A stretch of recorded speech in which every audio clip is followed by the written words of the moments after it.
নমস্কার বন্ধুরা, আশা করি হয়তো সকলেই ভালো আছেন। টিয়ার হোম কিচেন থেকে আজকে নিয়ে এলাম কনডেন্স মিল্কের একটা রেসিপি। দেখতে থাকুন আমার সম্পূর্ণ ভিডিওটি, আশা করছি আপনাদের ভালো লাগবে।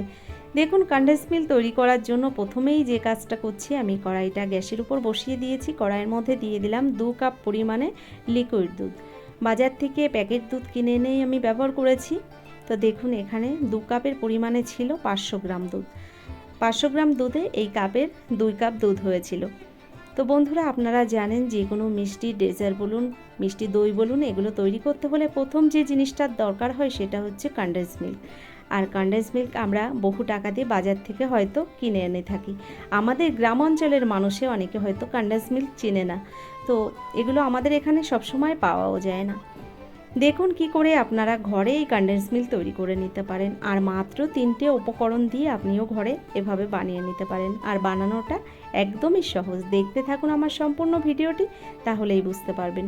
ভিডিওটি দেখার পরে যদি ভিডিওটি ভালো লেগে থাকে, অবশ্যই ভিডিওটি দেখার পরে একটা লাইক দিয়ে দেবেন। আর যারা এখনও আমার চ্যানেলটিকে সাবস্ক্রাইব করেননি, অবশ্যই আমার চ্যানেলটিকে সাবস্ক্রাইব করে দেবেন। এছাড়া আমার একটা নতুন চ্যানেল রয়েছে, সেই চ্যানেলের লিঙ্ক আমি আমার ডেসক্রিপশান বক্সে দিয়ে দেবো, আপনারা ওই চ্যানেলে যেয়েও দেখতে পারেন। দেখুন, কিছুক্ষণ টাইম ধরে দুধটাকে জাল করে নেওয়ার পরে দুধটা অনেকটা ঘন হয়ে এসছে। অনবরত আমি দুধটাকে কিন্তু একটা প্যাচুলার দিয়ে নাড়িয়ে যাচ্ছি, যাতে কড়াইয়ের নিচেতে ধরে না যায় দুধটা, আর উপর দিয়ে যাতে সর না পড়ে যায়। দুধটা জাল করতে করতে অনেকটা ঘন হয়ে এসছে। এবার আমি এই দুধের মধ্যে দেখুন দিয়ে দিচ্ছি 1 কাপ পরিমাণে চিনি। আমি যে কাপ মেপে দুধটা ব্যবহার করেছিলাম, ওই কাপ মেপেই 1 কাপ চিনি দিয়ে দিলাম এই দুধের মধ্যে। দুধের মধ্যে চিনিটা দেওয়ার পরে ভালো করে দেখুন প্যাচুলার দিয়ে আমি চিনিটাকেও মিশিয়ে দিলাম দুধের সঙ্গে। চিনিটা দেওয়ার পরে দেখুন আস্তে আস্তে দুধটা কিন্তু অনেকটাই হালকা হয়ে গেছে, অনেকটাই পাতলা হয়ে গেছে দুধটা। এবার তো গ্যাসের ফ্লেমটাকে এবার একটু বাড়িয়ে দিয়ে দুধটাকে কিন্তু আরও কিছুক্ষণ জাল করে নিতে হবে। তো দেখুন, গ্যাসের ফ্লেমটাকে বাড়িয়ে দিয়েছি, আর আস্তে আস্তে গ্যাসটা বাড়িয়ে দেওয়ার পরে দুধটা কিন্তু আবার ফুটতে শুরু করেছে। এবার আমি একটা হাতা নিয়ে দুধটাকে এভাবেই ভালো করে নেড়ে চেড়ে জাল করে নিচ্ছি। তো আপনারাই দেখতে পাচ্ছেন, দেখুন কতটা দুধ পাতলা হয়ে গেছে। দেখুন, এভাবেই আমি দুধটাকে জাল করে নিচ্ছি। গ্যাসের ফ্লেমটাকে বাড়িয়ে কমিয়ে দিচ্ছি মাঝে মাঝে। তো বেশ কিছুক্ষণ দুধটাকে এভাবে জাল করে নেওয়ার পরে আস্তে আস্তে দেখবেন দুধের কালারটা একটু চেঞ্জ হচ্ছে। প্রথমে যে কালার ছিল, আস্তে আস্তে দুধের কালারটা কিন্তু আপনারা পরিবর্তনটা বুঝতে পারছেন। তো দেখুন, এভাবে আরও কিছুক্ষণ আমি দুধটাকে জাল করে নিয়েছি। এবার আমি এই দুধের মধ্যে দিয়ে দিচ্ছি দেখুন একদম 1 চিমটি পরিমাণে খাবার সোডা। এটা একদমই অপশনাল, আপনারা নাও দিতে পারেন, তবে এই খাবার সোডা দেওয়ার কারণে দুধটা খুব তাড়াতাড়ি ঘন হয়ে যাবে, আর কনডেন্স মিল্কটার কালারটাও দারুণ চলে আসবে। দেখুন, খাবার সোডাটা দেওয়ার পরে দুধটা কিন্তু আস্তে আস্তে এরকম ফেনা ফেনা মতো তৈরি হয়ে যাচ্ছে।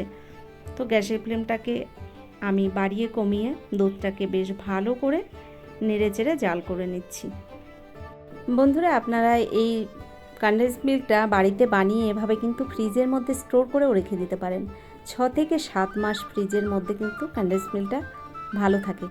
আর এছাড়া আপনারা বাইরে যদি রাখতে চান, তাহলে সেক্ষেত্রে 5 থেকে 6 দিন এটা ভালো থাকে। দেখুন, বেশ কিছুক্ষণ জাল করে নেওয়ার পরে অনেকটা ঘন হয়ে এসছে, আর কীরকম ওপর দিয়ে ফেনা ফেনা মতো তৈরি হয়ে যাচ্ছে। তো আর কিছুক্ষণ জাল করিয়ে আমি গ্যাসটাকে বন্ধ করে দেব। তো দেখুন, এবার আমি গ্যাসটাকে আস্তে আস্তে বন্ধ করে দিচ্ছি। তো কিছুক্ষণ এভাবে আমি নেড়ে চেড়ে আস্তে আস্তে ঠান্ডা করে নিচ্ছি। দেখুন, কনডেন্স মিল্কটা তৈরি হয়ে গেল কত সহজে। আর এটা এরকম অবস্থাতেই নামিয়ে নিতে হবে। আপনি যদি এর থেকে ঘন করতে চান, তাহলে কিন্তু কনডেন্স মিল্কটা জমে ক্ষীর তৈরি হয়ে যাবে, সেক্ষেত্রে কনডেন্স মিল্ক তৈরি করা যাবে না। দেখুন, আমি গ্যাসটাকে বন্ধ করে দিয়েছি, আর এটাকে নামিয়ে ঠান্ডা করে নেব। তো বন্ধুরা, কেমন লাগলো আমার এই রেসিপিটি? যদি ভালো লেগে থাকে তাহলে অবশ্যই একটা লাইক দিয়ে দেবেন। আর যারা চ্যানেলটিকে সাবস্ক্রাইব করেননি, অবশ্যই আমার চ্যানেলটিকে সাবস্ক্রাইব করে আমার ভিডিওর পাশে থাকা বেল আইকনটি ক্লিক করে নোটিফিকেশানটা অল করে দেবেন। এছাড়া ভিডিওটি যদি কেউ ফেসবুক থেকে দেখে থাকেন তাহলে অবশ্যই আমার পেজটাকে ফলো করবেন। তো দেখুন, আমি কনডেন্স মিল্কটাকে নামিয়ে ঠান্ডা করে নিয়েছি, আর এটা ঠিক বাজারের কেনা কনডেন্স মিল্কের মতোই তৈরি হয়ে গেছে। কেমন লাগলো অবশ্যই সেটা কমেন্টসের মাধ্যমে কিন্তু জানাবেন আমাকে। তো বন্ধুরা, আজকের মতো এই পর্যন্তই। পরবর্তী ভিডিও নিয়ে হাজির হয়ে যাব। ততক্ষণের জন্য আপনারা সকলে ভালো থাকবেন, সুস্থ থাকবেন, টিয়ার হোম কিচেনের সঙ্গে থাকবেন। অসংখ্য ধন্যবাদ।